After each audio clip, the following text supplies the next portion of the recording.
আসসালামু আলাইকুম এভরিওয়ান। মায়ের বদন গল্পের চতুর্থ পার্ট। তো চলো বেশি কথা না কইয়া গল্প শুরু করা যাক। এত কষ্টের পরেও কেন জানি বাঁচতে ইচ্ছা হয়। কখনো মনে হয় না মরে যায়, মনে হলেও সেটা খুব কম সময়ের জন্য। কিন্তু কার জন্য বাঁচতে ইচ্ছা হচ্ছে সেটা আমার জানা নেই। হয়তো নিজের জন্য কিংবা অন্য কারোর জন্য। অবনীর ফোন কেটে দেওয়ার পরেও সে বারবার ফোন দিতে থাকে, কিন্তু আমি তার ফোন ধরিনি। কারণ আমি ওই মহিলাটার সাথে দেখা করতে চাই না, যেই মহিলাটা আমার জীবনটাকে কষ্টের আগুনে সিদ্ধ করেছে, আমার কাছের মানুষগুলোকে সব কেড়ে নিয়েছে। আমি বেঁচে থাকতে তার মুখটা দেখতে চাই না, এমনকি মরার পরেও না। এতে যে যা ভাবুক আমার তাতে কিছু যায় আসে না। আমি জীবনে কাউকে ঘৃণা করি না, কিন্তু যদি একবার কাউকে ঘৃণা করি তাহলে তাকে মন থেকেই করি এবং সারা জীবনের জন্যই করি। আর 7 দিন পর হয়তো চিন্তা আমাকে ছেড়ে চলে যাবে, কারণ তার ভালোবাসার মানুষটা তাকে নিতে আসবে। তারপর আবার আমি সেই আগের মতো একা হয়ে যাব। আমার পাশে কাউকে পাবো না আমি। আমার অসুখ বিসুখে আমাকেই আমার পাশে থাকতে হবে। চিন্তার কথা ভেবে মনটা খারাপ হচ্ছে, কিন্তু কি বা করার আছে আমার কি আর চিন্তাকে আটকে রাখার সাধ্য আছে? নেই। যদি থাকতো আমি আমার সাধ্য দিয়ে তাকে আমার কাছে রেখে দিতাম। অনেকগুলো খারাপ খবরের মাঝেও একটা ভালো খবর পেলাম, সেটা হলো একটা চাকরি হলো আমার। তবে মনটাকে ভালো করতে পারলাম না। চিন্তা চলে যাওয়াটাই কি আমার মন খারাপের কারণ? মানুষকে বলার মতো কোনো চাকরি না, 2 বেলা 2 মুঠো খাবার খেয়ে বেঁচে থাকার মতো একটা চাকরি আমার জন্য এটাই অনেক। কারণ আমি কখনো খুব আরামের মধ্যে নিজেকে আবদ্ধ রাখতে পারিনি। তাই কম টাকার মধ্যেই যে কোনো পরিবেশে মানিয়ে নেওয়ার মতো অভিজ্ঞতা আমার আছে। না থাকলেও তো মানিয়ে নিতে হবে, এছাড়া কোনো উপায় তো নেই আর। আমার চাকরির জীবনের প্রথম দিনটা খুব ভালো গেল। অনেক অচেনা অজানা মানুষের সাথে পরিচয় হলো। কাউকে ভালো লাগলো, কাউকে লাগলো না। কেউ আমাকে দেখে বিরক্ত হলো, কেউ বা আমার সাথে কথা বলে খুশি হলো। তবে যখন অফিস থেকে বাসায় ফিরবো ঠিক তখনই মনটা খারাপ হয়ে গেল। অথচ আমি ভেবেছিলাম এতদিন পর বুঝি একটু ভালো লাগার মতো কোনো কিছু খুঁজে পেয়েছি। আজ আমার সমস্ত দুঃখ ভুলে যাওয়ার দিন, কারণ আজ আমার বোনের সাথে দেখা হয়েছে। আমার বোনের সাথে একটা ছেলেকে দেখলাম। তাহলে কি এই ছেলের সাথে ওর বিয়ে হয়েছে? বাহ, কি সুন্দর! পৃথিবীর সব ছেলেই বুঝি নিজের বোনটাকে এমন একটা রাজপুত্র ছেলের সাথে দেখতে চাই। আমিও আমার বোনকে দেখে খুশি না হয়ে পারলাম না, কিন্তু আমার বোন যখন আমাকে দেখেও না চেনার ভান করে আমার পাশ কাটিয়ে চলে গেল, তখন জানো কেমন লাগলো? মনে হলো এত খারাপ লাগা বুঝি এর আগে কখনো কোনো মানুষের ভিতরে কাজ করেনি, যতটা আমার ভিতরে করছে। বুকের ভেতর এমন এক অসহ্য যন্ত্রণা হলো, যেটা সহ্য করার ক্ষমতা সৃষ্টিকর্তা আমাকে দেন নাই। আমার বোন আমাকে পাশ কাটিয়ে যাওয়ার দৃশ্যটা আমার কোনোভাবেই সহ্য হচ্ছিল না। তাকে পেছন থেকে ডাকতে ইচ্ছে হলো। আমার মনে হলো বিয়ের সময় হয়তো আমার সম্পর্কে ছেলের পরিবারকে কিছুই জানায়নি, তাই হয়তো আমার বোন এতদিন পরেও আমাকে দেখে কথা না বলে না চেনার ভান করে চলে যাচ্ছে। তাই আমি আর তাকে ডাক দিতে পারলাম না। বোনের সুখের জন্য এতটুকু তো করাই যায়, তাই না? নিজের মনকে মিথ্যা সান্ত্বনা দিলাম। আমার বোন পরিস্থিতির শিকার। সে তার হাজবেন্ডকে জানাতে চায়নি তার একটা ভাই আছে, যাকে এলাকার সবাই খারাপ মানুষ হিসাবেই জানে। তবে প্রশ্নটা থেকেই যায়, আমার সাথে কথা বললেই কি তার হাজবেন্ডের সাথে সম্পর্ক খারাপ হয়ে যেত? প্রশ্নগুলো আমার অডিয়েন্সদের কাছেও রেখে গেলাম। বাসায় এসে অনেক চেষ্টা করেও নিজের বিষণ্ণ মনটাকে ভালো করতে পারলাম না। আমার এমন মন খারাপ দেখে সিনথিয়া জানতে চাইলো আমার কি হয়েছে। আমি তাকে হ্যাঁ না কিছুই বললাম না।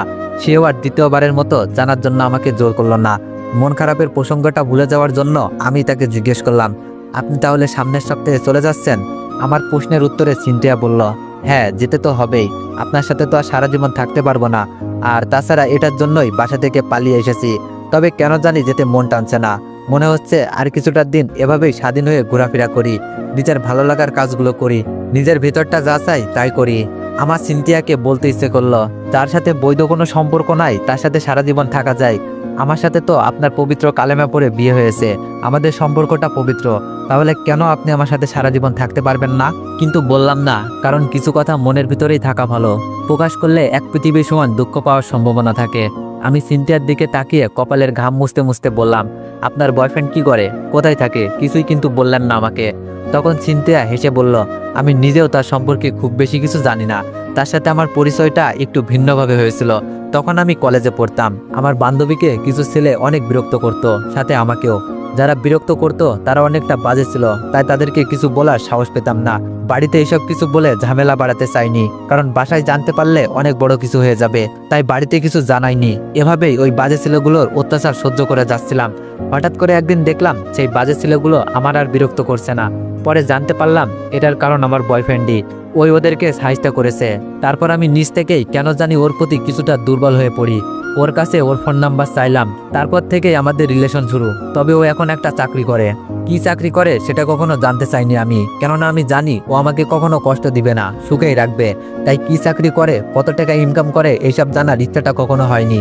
আমি সিনটার দিকে অবাক চোখে তাকিয়ে রইলাম। এত সিম্পল একটা কারণেও মেয়েরা কি প্রেমে পড়তে পারে, কাউকে ভালোবাসতে পারে, জানা ছিল না। কলেজে থাকতে তো কত মেয়ের কতভাবে সাহায্য করলাম, কই কেউ তো কখনো ভালোবাসি বললো না, প্রেম করতে চাইলো না, ফোন নাম্বার চাইলো না। তাহলে কি আমার ভাগ্যটাই এমন, কেউ আমাকে বয়ফ্রেন্ড হিসাবে পারফেক্ট মনে করে না? আমি সিনথিয়াকে বললাম, এইসব কারণে কাউকে ভালোবাসা যায়? এমনও তো হতে পারে ওটা লোক দেখানো ছিল, কিংবা আপনাকে বসে আনার জন্য সে নিজেই এমনটা করেছে। যদিও আমার ধারণাটা ভুলও হতে পারে, তবে সত্য হলেও অবাক হওয়ার কিছু থাকবে না, কারণ ছেলেরা মেয়েদের পটানোর জন্য অনেক কিছুই করে থাকে, তার মাঝে অনেক বাজে কাজও করে থাকে মেয়েদের সামনে হিরো সাজার জন্য। সেগুলো মেয়েদের সবসময় অজানা থেকে যায়।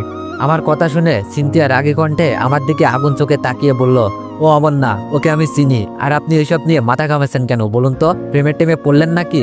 আর যাই করেন না কেন আমার প্রেমে পড়েন না, তাহলে আপনাকে দুঃখের সাগরে ভাসতে হবে। আপনাকে নিয়ে আমার ভয় হচ্ছে, কবে জানি আবার সত্যি সত্যি আমাকে নিজের বউ দাবি করে বসেন। সিনথিয়ার মুখ থেকে এরকম একটা তিতা কথা শুনবো কখনো ভাবিনি। তার কথাগুলো শুনে কেন জানি নিজেকে অনেক তুচ্ছ মনে হলো। আমি নিচের দিকে মাথা দিয়ে চুপ করে দাঁড়িয়ে রইলাম। অনেকটা সময় দাঁড়িয়ে থাকার পরেও যখন আমি কোনো কথা বললাম না, তখন সিনথিয়া বুঝতে পারলো তার এমন কথায় আমি ভীষণ রাগ করেছি। তাই হয়তো সে আমার দিকে এগিয়ে এসে আমার মাথাটা নিজ হাতে উঁচু করে বলল, ওটা তো আমি এমনিতেই বলছি, এটাতে কেউ রাগ করে এভাবে?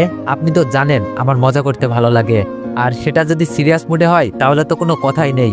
তবু আমি সরি এভাবে আপনার মনটাকে খারাপ করে দেওয়ার জন্য। তবে বিশ্বাস করুন, ওগুলো সব মজা করে বলছি আমি, কারণ আমি জানি আপনি এমন মানুষ না, আপনি অনেক সহজ সরল মানুষ। আপনি কখনো এইসব নিয়ে ঝামেলা বাঁধাবেন না, আমি জানি, সেটা বিয়ের রাতেই বুঝেছি। চিন্তার এরকম নীরব আত্মসমর্পণে আমি কিছুটা অবাক হলাম। এই মেয়েও যে এভাবে কারোর সামনে অভিমান ভাঙানোর জন্য নিজেকে এভাবে নিজের কাছে আত্মসমর্পণ করে দিবে, এটা বোঝা যায় না। আমাকে চুপ থাকতে দেখে চিন্তা আমার গালে হাত রেখে বলল, এই যে মিস্টার গোমরামুখ, কি হয়েছে আপনার বলুন তো? আমি তো সরি বললাম, তারপরেও আমার উপর রাগ করে আছেন। আচ্ছা বলেন, আমি কি করলে আপনার রাগ কমবে? আপনি একটু হাসবেন। আমি না চাইতেও আমার মুখে হাসি চিহ্ন ফুটে উঠল। কেউ একজন এতটা দিন পর এভাবে আমার অভিমান ভাঙাবে, এটা ভাবিনি আমি। মাঝে মাঝে মনে হয় কত শত অভিমান জমা হয়ে গেছে, এই জমে থাকা অভিমানগুলো ভাঙানোর জন্য হলো একজন তুমি প্রয়োজন। কিন্তু আজ সেই একজন তুমি ছাড়াই কেউ আমার অভিমান ভাঙালো। এটা যেন মেঘনা চাইতেই বৃষ্টি হওয়ার মতো। আমি যখন আমার ভাবনার সপ্তম মহাকাশে বিরাজ করছিলাম, ঠিক তখনই চিন্তার কথাই নিজেকে বাস্তবে আনি। চিন্তা আমার চোখের দিকে তাকিয়ে বলল, আমার 20 বছরের জীবনে প্রথম কারো অভিমান ভাঙালাম আমি এভাবে আমার বয়ফ্রেন্ডের অভিমানও কখনো ভাগাইনি। কিন্তু আপনাকে এমন অবস্থায় দেখে ইচ্ছা করছিল না আমার। কেন এমন হচ্ছিল সেটাও জানি না। কালকের দিন পর আমার বয়ফ্রেন্ডের সাথে দেখা করতে যেতে হবে, আপনাকেও সাথে যেতে হবে। ওকে এই বাসাতে আসতে বলেছিলাম, বাট ও আসবে না, তাই রেস্টুরেন্টে যেতে হবে।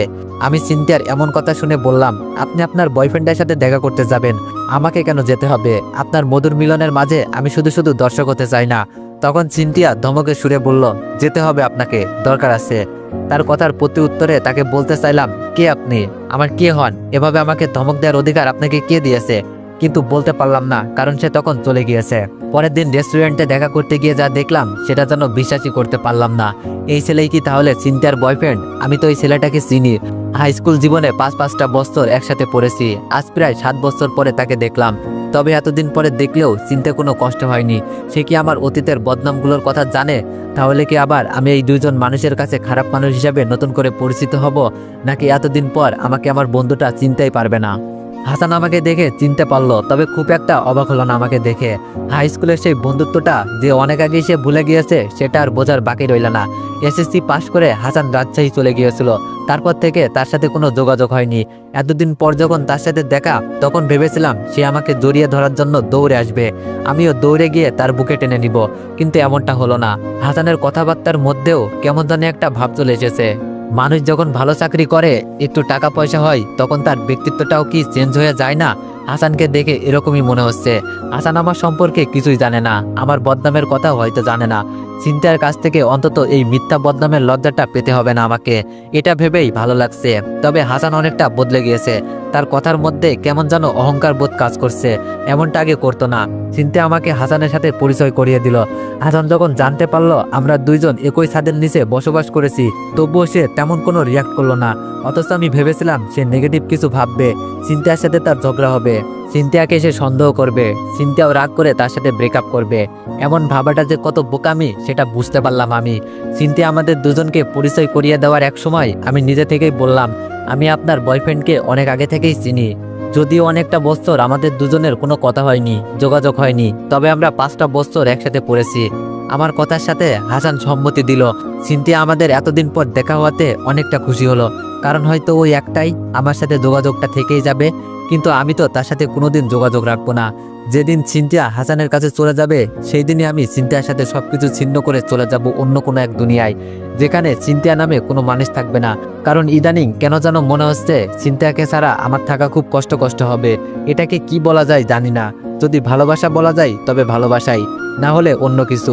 সিনথিয়ারও কি আমাকে ছেড়ে থাকতে কষ্ট হবে, আমাকে মিস করবে অনেক, নাকি হাসানের সাথে দিব্যি কাটিয়ে দিবে নিজের সুখের দিনগুলো? এমনটা হলেও অবাক হব না, কারণ সিনথিয়া আমাকে কখনোই ভালোবাসেনি, শুধু একজন বন্ধু ভেবেছে, এর বেশি কিছুই না। অনেকক্ষণ কথা বলার পর বুঝতে পারলাম আমার এখন চলে যাওয়া উচিত। ওরা দুজন অনেকদিন পর দেখা করলো, একান্তে কিছু কথা বলার থাকতে পারে ওদের। যেহেতু ওরা দুজন প্রেমিক প্রেমিকা, তাই গোপনীয় অনেক কিছুই থাকতে পারে তাদের মাঝে। তাই আমি তাদেরকে একা রেখে চলে এলাম। হাসান কিংবা সিনথিয়া আমার চলে আসাটা আটকালো না, কারণ তারাও একটু ব্যক্তিগত গোপনীয়তা চাচ্ছিল। আমি রেস্টুরেন্ট থেকে বের হওয়ার কিছুক্ষণ পরেই মিলিয়া আমাকে ফোন দেয়। সেদিনের পর মিলিয়ার আমাকে ফোন দেয়নি, হয়তো অভিমান করেছিল। আমি তার সাথে কথা না বলে কেন ফোনটা রেখে দিয়েছিলাম। আমিও অভিমান ভাগানোর প্রয়োজন করিনি, তাই ফোনও দেইনি। এমনিতে ব্রেকআপের পর মিলিকে কখনো ইচ্ছা করে ফোন দেইনি, দিতে ইচ্ছা করিনি। এই ইচ্ছে না করার কারণটাও আমি খুঁজে পাই না। হতে পারে এটার কারণ চিন্তা কিংবা অবনী। ফোন রিসিভ করার সাথে সাথেই মিলি বলল, তুমি কোথায় এখন? তোমার সাথে দেখা করতে চাই, ইমার্জেন্সি। আমি তখন বললাম, অনেক দূরে আছি, দেখা করতে পারবো না। কেন দেখা করতে চাও তুমি? দেখা করার তো কোনো কারণ দেখি না আমি। তখন মিলি বলল, ঢাকাতেই তো আসো, এমন তো না যে ঢাকার বাইরে আসো, দেখা করার কারণ লাগবে কেন? এতদিন পর দেখা করতে চাইলাম আর তুমি কি না আমাকে ইগনোর করছো? এই ছিল তোমার ভালোবাসা? আমি কি তোমার এতটাই পর হয়ে গিয়েছি যে একটাবার দেখা করতে পারবে না আমার সাথে? এতটাই দূরে ঠেলে দিয়েছো আমাকে? আমার খুব রাগ হলো, এমনিতেই মন মেজাজ ভালো না। তারপর মিলির এমন তেতো কথা। আমি মিলিকে ধমক দিয়ে বললাম, ভালোবাসা জিনিসটার মানে তুমি আমার থেকে বেশি বোঝো। আমি কাউকে ভালোবাসতে পারি না। যদি পারতাম তাহলে ভালোবাসার মানুষগুলো আমাকে ছেড়ে যেত না। তুমি একটা কথা বলতে পারবা, তোমার সাথে যখন রিলেশনে ছিলাম তখন তোমার কি কখনো 1 সেকেন্ডের জন্য মনে হয়েছে আমি তোমাকে ভালোবাসি না? তখন মিলি বলল, না মনে হয়নি, তবে এখন তুমি আমাকে ইগনোর করো, আমার সাথে কথা বলতে চাও না, আমার ফোন ধরো না। তখন আমি বললাম, আমি এখন তোমাকে ভালোবাসি না, তাই এমন করি, আর আমি এখন বিবাহিত, আমার বউ আছে। তখন মিলি হেসে দিয়ে বলল, মিথ্যা বলাও শিখে গিয়েছো দেখি, যেখানে তোমার থাকা খাওয়ার কোনো জায়গায় নেই সেখানে তুমি নাকি বিয়ে করছো, হাস্যকর। তখন আমি গলার স্বর নিচু করে বললাম, তাহলে তো জানোই আমার অবস্থা খুব শোচনীয়, আমার থাকা খাওয়ার মতো জায়গা নেই, আমার জীবনে কেন আসতে চাইছো? অন্য কাউকে বেছে নিলেই তো পারো। তখন মিলি বলল, কারণ তোমাকে ভুলতে পারছি না তাই। তুমি কি আমাকে সত্যিই ভুলে গেছো? মিলির এমন কথা শুনে কি বলবো ভেবে পাচ্ছিলাম না। আসলেই কি আমি মিলিকে ভুলে যাইনি? সব সময় তো ওই একজন মানুষকেই আমার মনে হয়। আমি জানি সে আমার না, অন্য কাউকে ভালোবাসে, তবুও কেন তার জন্য আমার ভিতরটা হাহাকার করে। আমি মিলিকে বললাম, হ্যাঁ আমি তোমাকে ভুলে গিয়েছি। তখন মিলি মন খারাপের সুরে বলল, তুমি তো বলেছিলে আমি তোমাকে ভালোবাসি না, তাই আমি অন্য কারোর সাথে নিজেকে জড়াতে পেরেছিলাম। তাহলে আজ কেন তুমি আমাকে ভুলে গেলে? তুমিও কি আমার মতো অন্য কারোর সাথে নিজেকে জড়িয়ে ফেলেছো? তাহলে তো আমার প্রতি তোমার ভালোবাসাটা বরাবরই মিথ্যা ছিল, অথচ তুমি আমাকে মন থেকে ভালোবাসো, সেই আশায় তোমার কাছে বারবার ফিরে আসতে চেয়েছি। আর তুমি কিনা অন্য কারোর জন্য আমাকে ভুলে গেলে। বেশি কিছু বলতে ইচ্ছা করছিল না, তারপরেও বললাম, তুমিও তো আমাকে ছেড়ে অন্য কাউকে ভালোবেসেছিলে। কই, আমি তো কোনো অভিযোগ করিনি। তুমি তো তার সাথে নিজের জীবনটাকে রঙিন করতে চেয়েছিলে, কিন্তু পারোনি, কারণ সে তোমাকে ছেড়ে চলে গিয়েছে। সে যদি চলে না যেত তাহলে তো তুমি ঠিকই আমাকে ভুলে তার সাথে সুখে শান্তিতে জীবনযাপন করতে। তাহলে আমি কেন পারবো না? আমার বুঝি ভালো থাকার অধিকার নেই, ভালোবাসার অধিকার নেই? আমার মনে হয় আমি তোমার সাথে ভালো থাকতে পারবো না, তাই তোমার সাথে আবার নতুন করে নিজেকে প্রেমের বন্ধনে বাঁধতে চাই না আমি। মিলির সাথে কথা বলার সময় হঠাৎ করেই মাথায় প্রচণ্ড ব্যথা অনুভব করলাম। এর আগে কখনো এমন হয়নি আমার। আমি মাথা ব্যথা নিয়েই বাসায় চলে গেলাম, ওষুধ খেলাম, সারাদিন শুয়ে থাকলাম, তারপরেও মাথা ব্যথা কমলো না। শুয়ে থাকতে থাকতে কখন যে ঘুমিয়ে গিয়েছি বুঝতেই পারিনি।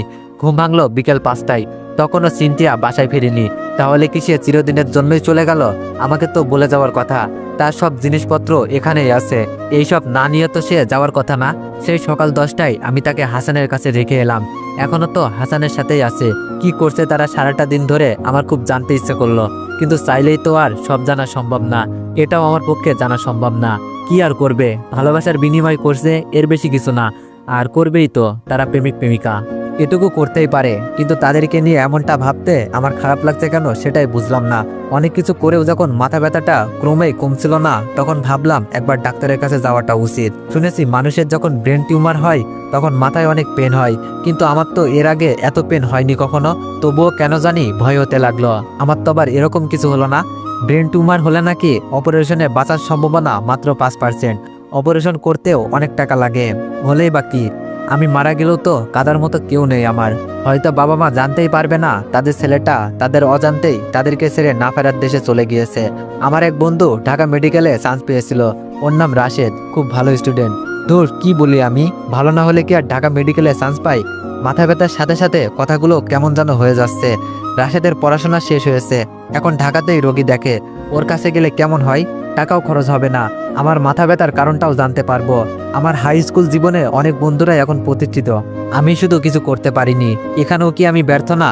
নিজের বাবা মায়ের কাছে আদর্শ সন্তান হতে পারলাম না, বোনের কাছে ভালো ভাই হতে পারলাম না, ভালোবাসার মানুষের কাছে বিশ্বাস অর্জন করতে পারলাম না। সব জায়গায় কেন জানি আমি ব্যর্থ। মৃত্যুর কাছেও কি আমি ব্যর্থ হব? না, মৃত্যুর কাছে আমি সফল হব। আমার বিশ্বাস এই স্বার্থপর পৃথিবীতে সবাই আমাকে নিরাশ করলেও মৃত্যু আমাকে ভালোবেসে বরণ করে নিবে। আমার ডাক্তার বন্ধুর সাথে দেখা করলাম, পরীক্ষাও করলাম, ভয় হচ্ছে খারাপ কিছু ধরা পড়বে হয়তো। এমন সময় আমার বন্ধু আমার কাছে এসে বলল, এত চিন্তা কিসের, তেমন কিছুই হবে না, বেশি টেনশনে থাকিস, আর রোদের মধ্যে ছিলি সেই জন্য হয়তো এমন হয়েছে। তোর সাথে কি হাসানের কথা হয়? হাসানের কথা শুনে আমি থমকে গেলাম। আমি গোমরা মুখে বললাম, না, কেন বলতো? তখন রাশেদ বলল, হাসান তো এখন অনেক পরিবর্তন হয়ে গেছে।